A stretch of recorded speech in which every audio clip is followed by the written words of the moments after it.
La Reforma y sus himnarios. Comienzo afirmando que seguramente no hay ningún ámbito en el que se puede sentir y vivenciar la comunión con Dios y las demás personas de manera tan fuerte como en el canto común. En la oración, cada cual se une con Dios. En un acto comunitario nos unimos entre nosotros, pero con el canto en comunidad en la iglesia experimentamos ambas uniones a la vez.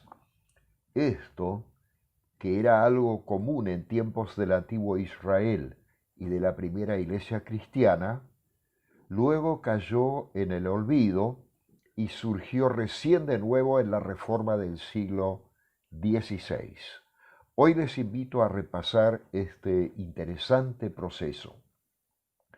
La Reforma, de la que son herederas directas o indirectas numerosas iglesias evangélicas, fue iniciada por Martín Lutero, monje y sacerdote católico, radicado en la ciudad alemana de Wittenberg. A partir de 1517, propuso una reforma de su iglesia, luego de haber descubierto en la Biblia que Dios acepta a la persona pecadora por la obra redentora de Jesucristo, la justificaba, le perdonaba y la renovaba sin exigirle ninguna obra ni ponerle condiciones. Esta justificación por la fe en la gracia de Dios, como la llama el apóstol Pablo, nos libera para participar con alegría en la iglesia, a ser solidarios, a comprometernos con las necesidades de nuestro prójimo y a participar en la construcción de una sociedad más justa e inclusiva. En el centro de la doctrina de la Reforma, desarrollada por Lutero y sus seguidores y los demás reformadores, se halla la justificación del pecador únicamente por la gracia de Dios, gracia aceptada a su vez únicamente por la fe. Esta doctrina, basada en las Sagradas Escrituras, se sintetiza con las fórmulas o los principios de la sola fe en la sola gracia, basándose ello en la sola Escritura, y solo Cristo obra la salvación con su obra redentora. La Reforma, llevada adelante por Juan Calvino, agregó un lema más: solo a Dios la gloria, de manera que actualmente se suele hablar de los 5 solos de la Reforma. Si bien Lutero no fue escuchado con su propuesta de cambio, él prosiguió con su prédica que llevó a la reforma de la Iglesia, pasándose en todas las tierras alemanas numerosas comunidades católicas a la nueva comprensión del Evangelio y extendiéndose ese fuego cada vez más por toda Europa. Este proceso fue acompañado por la divulgación de la Biblia en un alemán elegante y comprensible, en traducción hecha por Lutero de los textos originales de la Biblia, el hebreo y algunas páginas en arameo del Antiguo Testamento, y en griego koiné el Nuevo Testamento. Asimismo, llevaron a extender la Reforma la clara predicación del Evangelio, diversos escritos de los reformadores y, no por último, los himnos cantados por los fieles, lo cual constituía una novedad. Veamos el tema del canto. En la Biblia se habla frecuentemente de instrumentos musicales, de música y canto. Se mencionan instrumentos de viento, flautas, trompetas y el shofar, de cuerdas, lira, arpa, laúd, y de percusión, tímpanos, campanitas, tambores, maracas. Hay muy pocos indicios sobre cómo era la música y con qué tipo de melodías se cantaban las canciones. Algunos salmos tienen un par de indicaciones, pero no siempre es claro qué es lo que significan. Quizás el término más conocido sea Selah.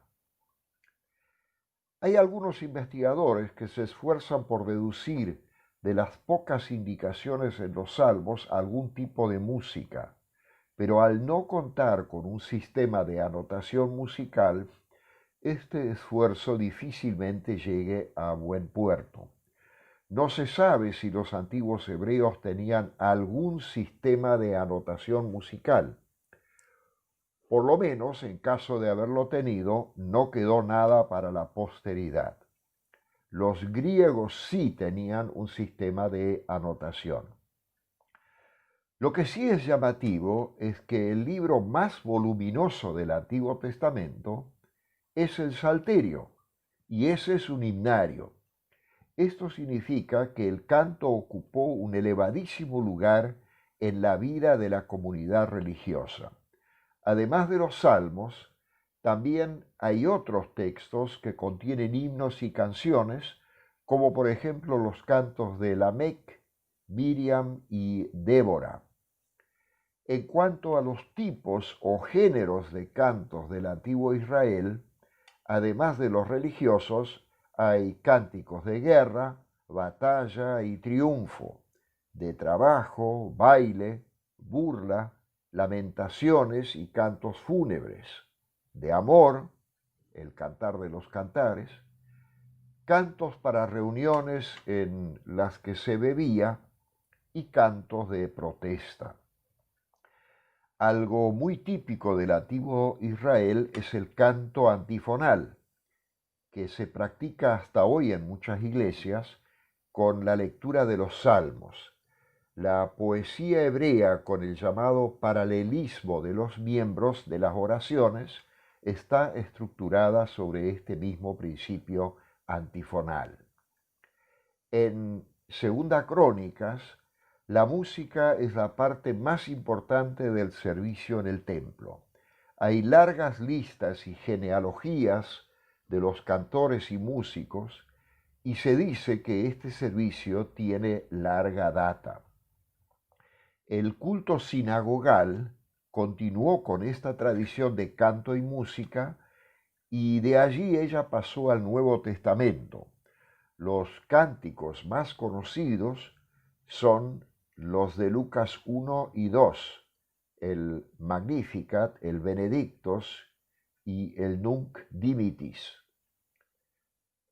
El himno de Cristo en Filipenses 2, el canto del amor en 1 Corintios 13, el himno de la creación en Colosenses 1, una serie de breves formulaciones en 1 Pedro y muchos elementos litúrgicos en el Apocalipsis.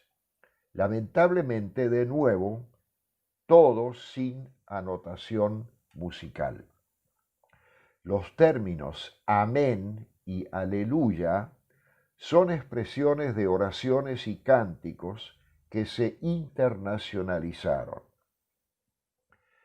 En la Edad Media existían himnarios para canciones litúrgicas, pero solo para los coros de monjas y monjes. Salvo excepciones, la comunidad comúnmente no cantaba en la misa.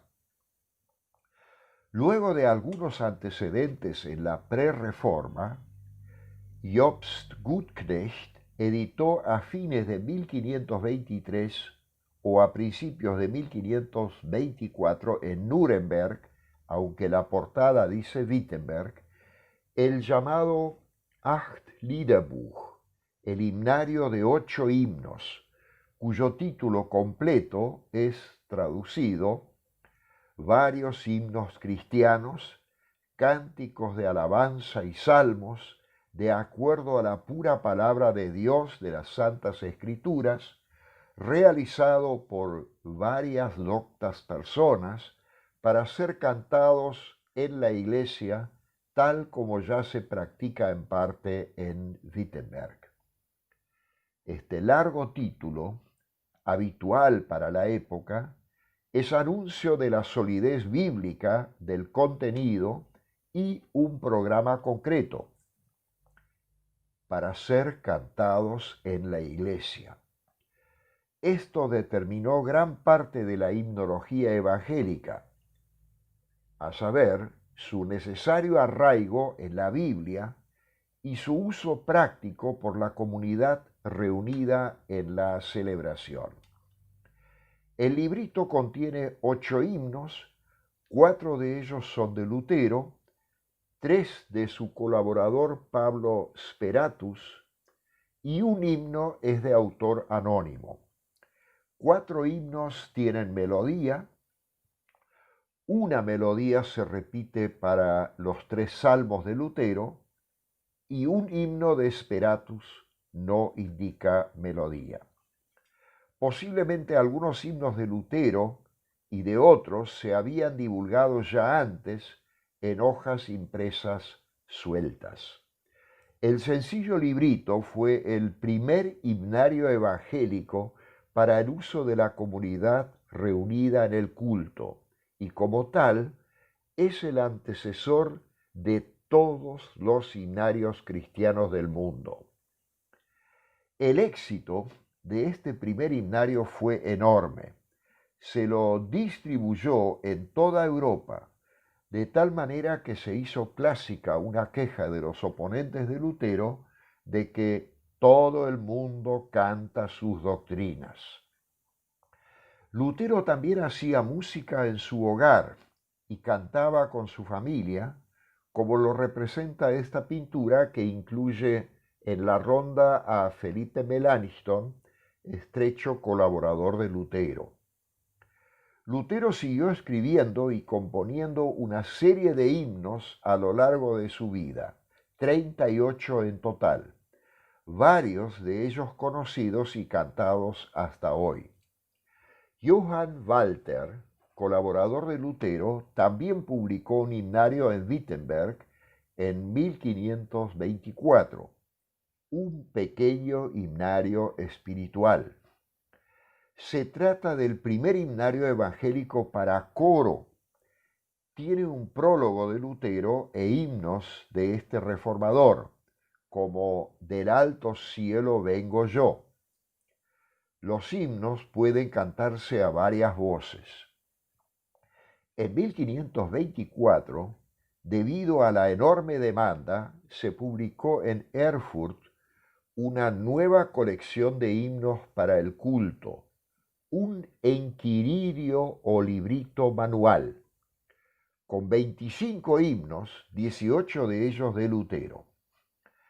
El enquiridio contiene también el himno Señor Cristo, Hijo único de Dios, escrito por Elisabeth von Meseritz de Cruziger, ex monja católica convertida a la fe luterana. El himno ingresó de inmediato a los himnarios de las iglesias evangélicas y es cantado hasta hoy. En 1529, el editor Joseph Klug imprimió en Wittenberg un himnario con el título Forma y orden de cantos espirituales y salmos, con himnos de Lutero. Entre otros, contiene la primera publicación de Ein feste Burg ist unser Gott, Castillo fuerte es nuestro Dios. Este himno también fue publicado en el himnario de Erfurt de Andreas Rauscher en 1531. Lutero mismo consideró la cuarta edición de ese himnario en 1545 como su himnario.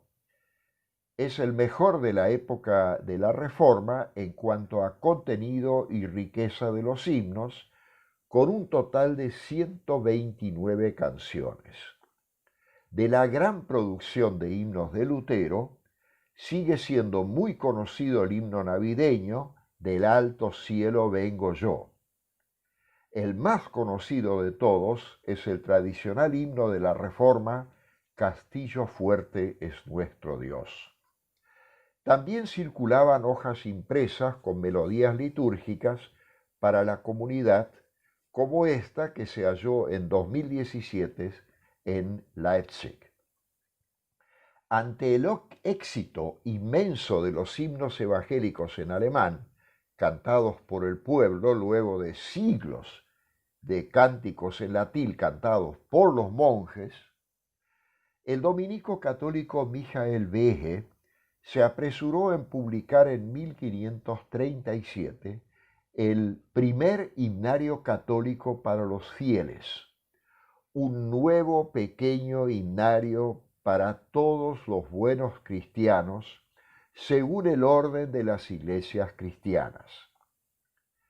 Tenía 56 himnos en alemán, con texto y notas. Una parte de estos himnos provenía de Lutero. Varios de los himnos de Behe se siguen cantando en la actualidad. Pero no solamente Lutero creó tradición protestante y evangélica de canto y música.